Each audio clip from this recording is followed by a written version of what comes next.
ಎಲ್ರಿಗೂ ನಮಸ್ಕಾರ. ನಾನು ರಿಷಿತ್ ಶೆಟ್ಟಿ, ಮಾರ್ನಮಿ ಸಿನಿಮಾದ ನಿರ್ದೇಶಕ.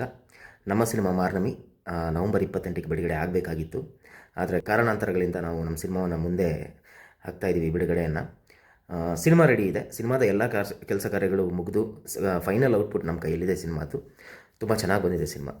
ಸೊ ಫೈನಲ್ ಔಟ್ಪುಟ್ ನೋಡಿದ್ಮೇಲೆ ನಮ್ಮ ಒಂದು ಅಭಿಪ್ರಾಯ ಏನಾಗಿತ್ತಂದರೆ, ಸಿನಿಮಾ ಈ ಥರ ಬಿಡುಗಡೆ ಆಗ್ತಿದೆ ಅನ್ನೋದು ತುಂಬ ಜನಕ್ಕೆ ಇನ್ನೂ ರೀಚ್ ಆಗಿರಲಿಲ್ಲ, ಪ್ರಚಾರ ತುಂಬ ಕಮ್ಮಿ ಆಯಿತು ಅಂತ ತಂಡಕ್ಕೆ ಅನಿಸ್ತು. ಸೊ ನಾವು ಪ್ರೊಡಕ್ಷನ್ ಟೀಮ್ ಹಾಗೂ ನಾವೆಲ್ಲ ಕೂತ್ಕೊಂಡು ಒಂದು ಚರ್ಚೆ ಮಾಡಿ, ಪರವಾಗಿಲ್ಲ, ನಾವು ಈ ಡೇಟ್ ಅಲ್ಲದೆ ಇದ್ದರೆ ಮುಂದಿನ ಡೇಟಲ್ಲಿ ಬರೋಣ, ಒಂದೊಳ್ಳೆ ಡೇಟ್ ನೋಡಿಕೊಂಡು, ಬಟ್ ಆದಷ್ಟು ಪ್ರಚಾರವನ್ನು ಜಾಸ್ತಿ ಮಾಡ್ಕೊಂಡು ಬರೋಣ ಅನ್ನೋ ಒಂದು ರೀಸನ್ಗೆ 28ಕ್ಕೆ ನಾವು ಬಿಡುಗಡೆ ಮಾಡ್ತಾಯಿಲ್ಲ. ತುಂಬ ಜನ ಮೆಸೇಜ್ ಹಾಕಿದ್ರಿ, ಕಮೆಂಟ್ಸ್ ಮಾಡಿದ್ರಿ, ಕಾಲ್ ಮಾಡಿದ್ರಿ. ಥ್ಯಾಂಕ್ ಯು ಸೋ ಮಚ್ ನಿಮ್ಮ ಕನ್ಸರ್ನ್ಗೆ, ನಿಮ್ಮ ಸಪೋರ್ಟ್ಗೆ. ಖಂಡಿತ ನಿಮ್ಮ ನಿರೀಕ್ಷೆಗಳನ್ನು ನಾವು ಸುಳ್ಳು ಮಾಡಲ್ಲ. ಆದಷ್ಟು ಬೇಗ ಒಂದು ಒಳ್ಳೆಯ ಡೇಟ್ ಜೊತೆಗೆ ನಾವು ನಿಮ್ಮ ಮುಂದೆ ವಾಪಸ್ ಬರ್ತೀವಿ. ಒಳ್ಳೆಯ ಪ್ರಚಾರ ಮಾಡಿ. Thank you so much.